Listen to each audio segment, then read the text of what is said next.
Si je peux parler à la Shanna de 2019, la Shanna insécure, dépressive, qui pesait plus de 330 livres et qui savait pas trop comment commencer, par où commencer son cheminement, il y a plein de choses que j'aimerais lui dire. Mais dans la vidéo d'aujourd'hui, je vous partage 5 choses que j'aurais aimé savoir avant de perdre plus de 100 livres. Mon nom est Shanna, je suis passée de ça à ça. J'ai perdu 80 livres de façon autonome et plus de 50 livres avec l'aide de la chirurgie bariatrique.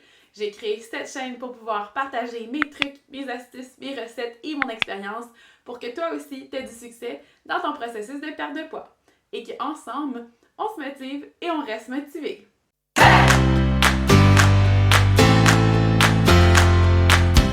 Débuter un processus de perte de poids, prendre la décision courageuse de se reprendre en main peut vraiment faire peur.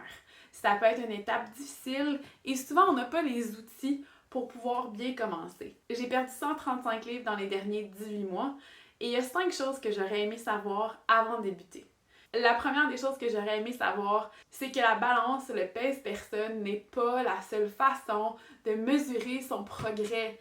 Quand on commence un processus, on focus sur le chiffre, on focus sur la balance. Surtout quand on a 50, 100 livres à perdre. J'aurais vraiment aimé savoir avant de commencer ou au début de mon processus qu'il y a d'autres façons de faire. J'aurais aimé pouvoir prendre plus de photos. Évidemment, à 300 livres, je détestais me faire prendre en photo. J'ai très peu de photos de moi à mon plus lourd, à mon plus gros et j'aurais vraiment aimé les avoir maintenant. Parce qu'on sait, la perte de poids, oui, c'est un challenge physique, mais c'en est un tout autant mental. Puis encore aujourd'hui, il y a des matins où je me lève et j'ai l'impression d'être encore la Shanna de 300 livres. Prendre le temps de regarder ces photos-là, c'est super motivant. Alors, si tu es en début de processus de perte de poids, prends le temps, prends-toi en photo. Même si c'est des photos que tu ne vas pas partager, prends-les pour toi, tu vas l'apprécier plus loin. Évidemment, autre que les photos, il y a plein de petites victoires à célébrer. En anglais, on appelle ça des non-scale victories, des petites victoires à l'extérieur de la balance.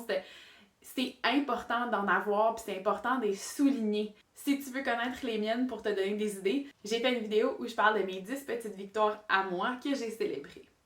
Évidemment, il y a aussi prendre ses mensurations. J'aurais aimé commencer à prendre mes mensurations. Je l'ai fait seulement une fois que j'ai perdu 80 livres de façon autonome quand j'ai commencé mon cheminement avec la chirurgie bariatrique, mais j'aurais vraiment aimé avoir les chiffres, avoir les données avant. C'est encore quelque chose que tu peux prendre et garder ça pour toi. Il y a même des super appareils qui le font automatiquement. C'est un ruban que tu mets autour de toi puis c'est connecté à ton téléphone. J'aurais vraiment aimé avoir ce data-là, cette information-là avant pour pouvoir être en mesure de le comparer aujourd'hui. Puis aussi pour voir les semaines où la balance bouge pas, où tu fais de l'effort physique, où tu peux le sentir dans tes vêtements, tu sens que tu te sens mieux, mais que la balance fait juste pas bouger, puis ça peut devenir super démotivant, puis même fâchant. Mais quand tu suis tes mensurations, puis que tu vois que ton tour de taille rapetisse, que tu vois que tes bras rapetissent, que tes cuisses rapetissent, ben au moins ça te donne confiance que ce que tu fais, tu le fais bien, puis ça fonctionne. La deuxième chose que j'aurais aimé savoir avant de perdre 100 livres, c'est que les gens de ton entourage, ben ils vont essayer de te saboter. Pas nécessairement pour faire par exprès, mais ils vont le faire. Et c'est à toi de te préparer à ça. Ce que j'entends par ils vont te saboter, ben probablement que c'est pas la première fois que tu te dis que tu vas faire un régime, que tu vas faire un programme, puis que cette fois-ci, c'est la bonne fois. Ils sont habitués de t'entendre, puis ils t'ont probablement encouragé les premières 200 fois, mais là, c'est différent pour toi. Cette fois-ci, c'est la bonne. Moi, je crois en toi, mais toi, crois en toi. Au début de mon cheminement, les 6 premiers mois, j'ai refusé toutes les invitations inimaginables. On m'a invité à souper, on m'a invité à sortir et j'ai refusé carrément. J'ai dit à mes amis, écoutez, je suis désolée, j'ai d'autres choses à faire, mon fils, peu importe, je me trouvais une excuse parce que je savais que ça allait arriver, que j'allais être au restaurant puis j'allais commander quelque chose que je commandais pas d'habitude ou que je m'en serais tenue à une assiette puis pas une entrée puis un dessert puis quelqu'un m'aurait dit « Ben voyons, Shanna, c'est pas grave, c'est juste une entrée. Ben voyons, Shanna, c'est pas grave, c'est juste un dessert. » Mais que pour moi, ça aurait pu être un élément déclencheur, un aliment déclencheur qui me déraille dans mon cheminement. C'est certain que c'est pas un événement isolé qui va faire en sorte que tu perds le focus sur ton objectif. À force d'avoir des situations comme ça peut vraiment rendre la tâche plus difficile. Après mon premier 6 mois, c'était plus facile parce que la COVID est arrivée. Donc, le gouvernement a dit non à ma place. Mais si c'est pas possible pour toi de dire non, puis tu dois te présenter là, entoure-toi de gens qui te font confiance, puis qui croient en toi, puis qui veulent ton succès. Puis c'est difficile de le dire, mais dis-le.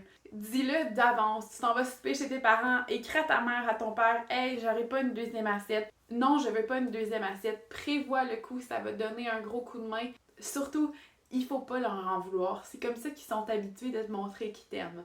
La troisième chose que j'aurais aimé savoir, c'est que je peux pas m'attendre à une évolution si moi-même, j'évolue pas. Je recommence. Je peux pas m'attendre à une évolution, à un changement, si moi-même, j'évolue pas puis je change pas. J'ai lu récemment une phrase inspirante qui m'a parlé beaucoup sur ce point-là. La phrase disait « Si tu changes pas ta façon de penser, ben tu recycles tes expériences. » Et je crois que dans le cas d'une perte de poids et dans un processus de perte de poids, c'est tellement le cas. On le dit souvent, moi la première, j'en ai fait plein de programmes, j'en ai fait plein de régimes. Je retournais tout le temps dans le même pattern. C'était inévitable que j'allais échouer. Mais cette fois-ci, j'ai changé ma façon de penser, j'ai évolué. Donc, parce que j'ai évolué, j'ai vu une évolution. J'aurais vraiment aimé que quelqu'un me dise ça au départ. Parce que oui, on va dire, ben le mange mieux, on va dire, ben là, faut que tu changes tes habitudes alimentaires. C'est facile de le dire, mais de le comprendre que si toi, tu fais pas ces changements-là, ben il n'y en aura pas de changement. J'aurais vraiment aimé avoir cette information-là, puis assimiler cette information-là plus tôt. Peut-être que si je l'avais eu, je l'aurais pas eu au bon moment. Peut-être que je l'aurais pas pris. Mais maintenant que je te la donne, j'espère que tu vas l'apprendre, que ça va t'aider dans ton cheminement. La quatrième chose que j'aurais aimé savoir, c'est que j'avais pas besoin de programme, j'avais pas besoin de diète, j'avais pas besoin de cadre. La perte de poids puis la remise en forme, c'est simple. C'est difficile, mais c'est simple. Je le dis tout le temps, c'est 80% dans son assiette, 20% dans l'effort physique. Mais l'équation, elle est la même. Les calories qui entrent doivent sortir. Plus que ça sort, moins que ça rentre, plus que je perds du poids. C'est simple, c'est ça. Ce que je mange, je le dépense et plus, je vais perdre du poids. Je te dis pas de compter tes calories, mais je te dis, sois conscient de ce que tu manges. Sois conscient de ce qui entre dans ton corps versus ce qui sort. Au début, moi, j'ai fait des petits changements quand j'ai compris ça. Je me suis dit, bon, ben, les journées où je suis plus à la maison, où je suis plus assis au bureau, je vais essayer de faire attention puis moins manger que les journées que je dépense plus d'énergie. Juste ça, juste de comprendre ça, ça a été le premier pas à comprendre la fonctionnalité du corps que, franchement, on ne nous apprend jamais vraiment à l'école. Puis c'est rendu adulte ou jeune adulte ou adolescente, obèse ou en bon point, qu'on doit commencer à le comprendre, cette mécanique-là. Puis en comprenant ça, ben ça vraiment nous donne un coup de main dans notre chemin, dans notre parcours de perte de poids. La cinquième chose que j'aurais aimé donc savoir, j'aurais aimé que quelqu'un me prenne par les épaules puis me shake puis me dise « Shanna, c'est pas une mauvaise journée.